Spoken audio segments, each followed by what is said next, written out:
আসসালামু আলাইকুম এভরিওয়ান, তোমরা সব কেমন আছো? আশা করছি ভালো আছো। আলহামদুলিল্লাহ আমি অনেক ভালো আছি। আজকে একটা নতুন ব্লগ শুরু করলাম। এটা কোথায় বলো তো? নিশ্চয়ই দেখে মনে হচ্ছে এটা দীঘা। হ্যাঁ, দীঘায়। আচ্ছা, দীঘার এটা কোন পার্কে বলতে জানো? যদি কমেন্ট করে অবশ্যই বলবো। চলে আসছিলাম ঢেউসাগরের এই যে মোমেন্টটা একটু ক্যাপচার করেছিলাম। দেন তারপরে নাহিদ এখানে আইসক্রিম খাবার জন্য করছিল। ওকে জাস্ট কীরকমভাবে ঠকাবে দেখুন। ও তো একবার করে এই যে ওকে দিবে, আর একবার মানে খাপ থেকে একবার করে খাপটা টেনে নেবে। এই একবার করে দিচ্ছে, একবার করে খাপটা টেনে নিচ্ছে। ও তো শেষ পজিশনে একটু রেগেই গিয়েছিল। এই ধরে নিয়েছে নাহিদে বাচ্চার। দেন তারপরে এবার নাহিদ এবার রেগে যাবে, আর নেবেই না, এই ব্যাকে চলে আসবে এক্ষুনি। এবার খালি খাপকে ধরিয়ে দিয়েছে আইসক্রিমের ঠোল।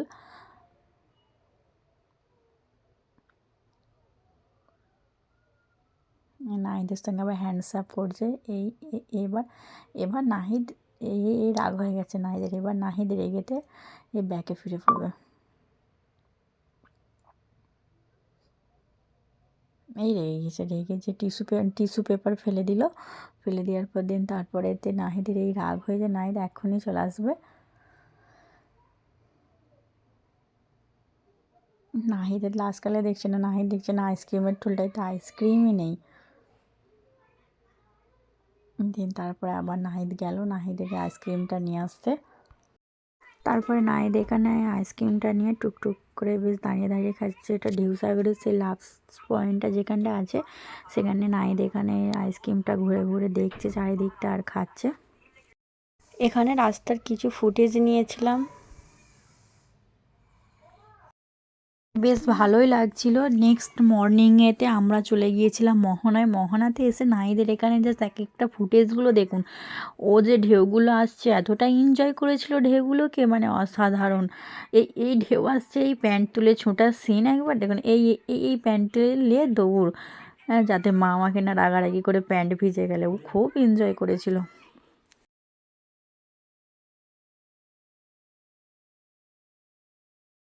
কিছু সময় হয়তো চলে যাবে, এই সময়গুলো হয়তো চলে যাবে, কিন্তু এই পুরনো স্মৃতিগুলো ঠিক রয়ে যাবে।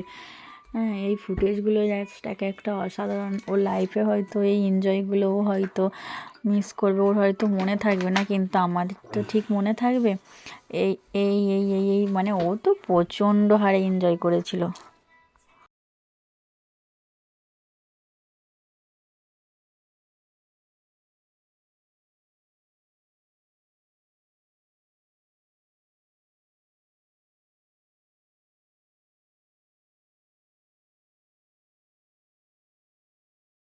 এখানে নাহিদের ক্যামেরা করা হচ্ছিল। ক্যামেরায় যে ফটোগুলো তোলা হয় না মোহনায়, সেখানে নাহিদের যে ক্যামেরার যে পোজগুলো, এবার পোজগুলো দেখুন।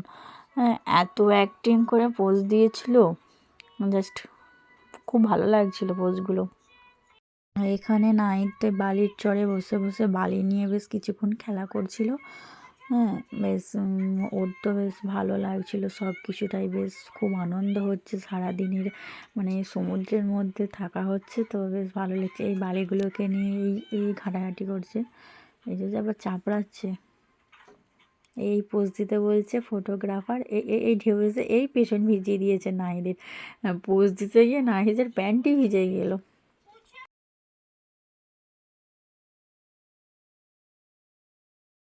তারপরে এখানে একটা পার্কে চলে এসেছিলাম। এই পার্কটা কোথায় কেউ যদি জানো অবশ্যই কমেন্ট করবে।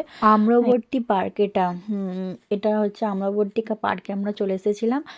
এর চারিদিকে যে সবুজ পরিবেশটা একটু ফুটেজ করেছিলাম। দেন তারপরে আমরা একটু পার্কেটায় ঘোরাঘুরি করেছিলাম। ঘুরে এই আম্রবর্তী পার্কে এসেছি, আর রুপে চাপবো না এটা তো হয় না। দেন তারপর আমরা রুপেতে চেপে পড়েছিলাম। এখানে তো বেশ চেপে বেশ একটু একটু ভয়ও লাগছিলো, একটু একটু নার্ভাস লাগছে। যে পুরো এই ওপরে ঝুলন্ত অবস্থায় ঝুলে যাচ্ছি, তো একটু বেশ নার্ভাসও লাগছিলো। এখান থেকে চারিদিকে এই আম্রবর্তী পার্কের যে পরিবেশটা বেশ খুব সুন্দর লাগছিল, কিন্তু বেশ ভালো লাগছিল। তারপরে এখানে আমরা ইভিনিংয়ে চলে আসছিলাম ওল্ড দীঘা। এখানে নাহিদের ওর তো বায়না যে আমি গাড়ি চড়বো। ব্যাস গাড়িতে উঠে পড়েছে চড়বে বলে। কিছুক্ষণ গাড়িটাই ঘুরলো, বেশ ওরও মজা হলো, বেশ দেখতে খুব ভালো লাগছিল কিন্তু চারিদিকটা। এখানে তো গাড়ি চড়াটা বেশ নাহিদ ভালোই এনজয় করছে। এখানে আপনারা কে কে নাহিদের ভিডিওটা এনজয় করছেন অবশ্যই কমেন্ট করে জানাবেন কিন্তু। আর এখানে ওদের গাড়ির নিয়ম আছে 3 থেকে 4 বার ওই পার্কিংকে ঘোরাবে। হ্যাঁ, পার্কিংটায় 3 থেকে 4 বার পার্কিংয়ের ঘোরাবে। এখানে আরেকটা কথা আমার খুব মনে পড়ে আছে, আমার নাহিদের যখন 1 বছর বয়স তখন আসছিলাম দীঘায়। দীঘাতে তখন ও যখন বাইক রাইডে চেপেছিল, এবার ওরা যখন পার্কিং করাচ্ছে ও তো আর আমাকে দেখতে পাচ্ছে না, আমাকেও দেখতে পাচ্ছে না, আর বাবাকে দেখতে পাচ্ছে না। এবার ও গাড়িতে বসে বসে কান্না শুরু করে দিয়েছে। তারপরে এখানে নাহিদের এই গাড়িটায় চড়া শেষ হওয়ার পর নাহিদ আবার বাইকে চড়বে বলে তার আবার সেটাও বায়না যে আমি বাইকে চড়বো। তারপরে হচ্ছে ওর আব্বু তো মানে ছেলে বলেছে সে বায়নাটা মেটাবে না, এরকম তো নেই দিন। তারপরে ওরা বাইকে চড়ছিল নাহিদ। এই চড়ার ভিডিওটা বেশ ভালো লাগছিল, চারিদিকটা বেশ ঘুরছিল অনেকক্ষণ ধরেই একটু। তারপরেতে এখানে ওই একই সিস্টেম বাইকটারও 3 থেকে 4 পাক ঘোরাবে আর কি। এই লম্বা রাউন্ডটাই অনেকক্ষণ ধরে ঘোরাবে। আজকের ব্লগটা আপনাদের কাছে কেমন লাগলো অবশ্যই কমেন্ট করতে ভুলবেন না। আর আমার চ্যানেলটিকে অবশ্যই সাবস্ক্রাইব করবেন। টাটা, বাই বাই এভরিওয়ান, আল্লাহ হাফিজ।